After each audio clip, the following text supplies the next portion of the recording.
విజయ్ కుమార్ గారు ముందు పిఠాపురం నుంచి పోటీ చేస్తానని పవన్ కళ్యాణ్ ప్రకటించారు. మళ్ళా తర్వాత ఇప్పుడు కాకినాడ అంటున్నారు. ఎక్కడి నుంచి పోటీ చేస్తారు? లేదండి, పిఠాపురం నుంచి పోటీ చేస్తున్నారు.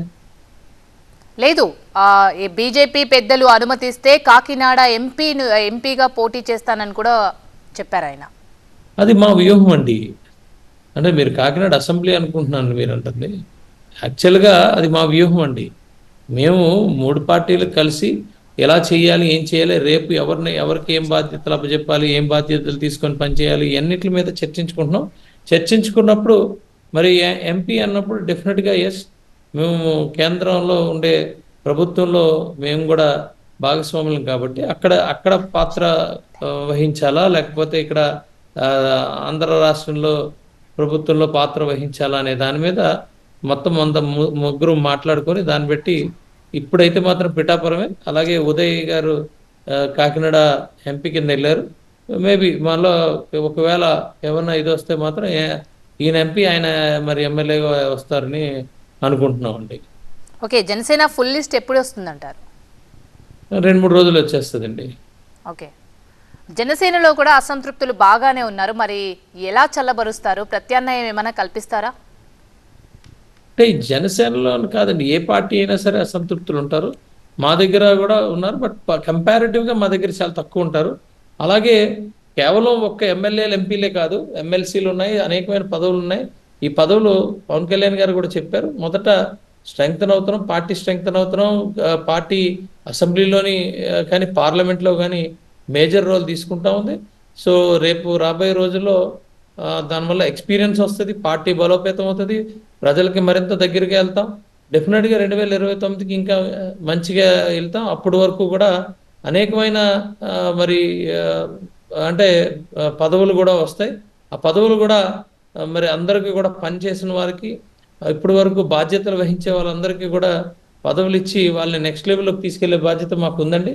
సో అందరూ కూడా ఈ హ్యాపీగానే ఉన్నారు. అంతేమి అంటే కాంట్రవర్సీలు ఉంటాయి, చిన్న చిత్తగా అసంతృప్తులు ఉంటాయి. అదేం పెద్ద ఇష్యూ అయితే కాదండి వేరే పార్టీలతో కంపేర్ చేసుకుంటే.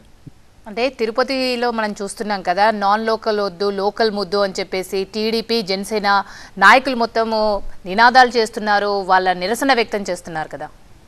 వాళ్ళ అభిప్రాయం అండి. డెఫినెట్గా అభిప్రాయాన్ని మేము గౌరవిస్తాం. డెఫినెట్గా వ్యూహం అనేది ఉంటుంది, వ్యూహం మీద ఆధారపడి ఉంటుంది. ఒక్కొక్కసారి నాన్ లోకల్ కూడా వచ్చి పోటీ చేయాల్సి వస్తుంది. అది వ్యూహం పెట్టే ఉంటుంది. మరి వైఎస్ఆర్సీపీ కూడా మీరు చూసే ఉంటారు, ఒక కాన్స్టిట్యున్సీకి మొత్తం స్టేట్ అంతా మార్చేశారు. సో ఎవరు వ్యూహం వాళ్ళదండి. డెఫినెట్గా మా క్యాండిడేట్స్ ఎవరున్నారో వాళ్ళ యొక్క అభిప్రాయం మేము గౌరవిస్తామండి. ఓకే, గుంటూరులో జనసేన నేత బాలశౌరిని వంగవీటి రాధా కలిసారి, కలయికని ఏ విధంగా అర్థం చేసుకోవచ్చు అంటారు? మాట్లాడతారండి, దానికి ఉంది, తప్పే ఉంది, కలిస్తే తప్పేం లేదు. డెఫినెట్గా ఎలక్షన్ టైంలో మాట్లాడతారు అందరూ కూడా. బాలశౌరి గారు కానీ, వంగవీటి గారు కానీ, ఇంకా అనేకమైనవి అందరూ పొలిటికల్ దీంట్లో ఉన్నారు కాబట్టి డెఫినెట్గా కలుస్తారు. ఉండేటప్పుడు డెఫినెట్గా ఇప్పుడు ఏ ఇద్దరిని చూసినా కూడా ఈరోజు రాజకీయాల గురించే మాట్లాడుతూ ఉన్నారు. ఇది వాస్తవం. ఎందుకంటే మన సిస్టమే ఇప్పుడు చర్చించుకునే ఒక ఆప్షన్ ఇచ్చింది. సిస్టమ్ ఈ టైంలో చర్చించుకోవాలి, తర్వాత కొన్ని ఫ్యాక్ట్స్ తెలుసుకోవాలి, తర్వాత డెసిషన్ తీసుకోవాలి, ప్రభుత్వాన్ని స్థాపించాలి. సో డెఫినెట్గా ఎవరెవరైనా సరే వారు చర్చించుకుంటారండి. కూటమి సభలు ఇంకెన్ని ఉంటాయంటారు? నెక్స్ట్ టైం ప్రధాని మోదీ నుంచి ఎలాంటి స్పీచ్ ఎక్స్పెక్ట్ చేయొచ్చు అంటారు? ఉంటాయండి, కూటమి సభలు ప్రతి దగ్గర ఉంటాయి. చంద్రబాబు నాయుడు గారు వెళ్తారు, లోకేష్ గారు వెళ్తారు, పవన్ కళ్యాణ్ గారు వెళ్తారు, అందరూ కూడా ప్రజల్లోకి వెళ్తారు. డెఫినెట్గా సభలు ఉంటాయి, రోడ్ షోలు ఉంటాయి, అన్నీ ఉంటాయి. అందులో కూడా ప్రధానమంత్రి గారు కూడా ఇంకో 2-3 సార్లు అయితే రావచ్చని మేము ఎక్స్పెక్ట్ చేస్తున్నాం అండి.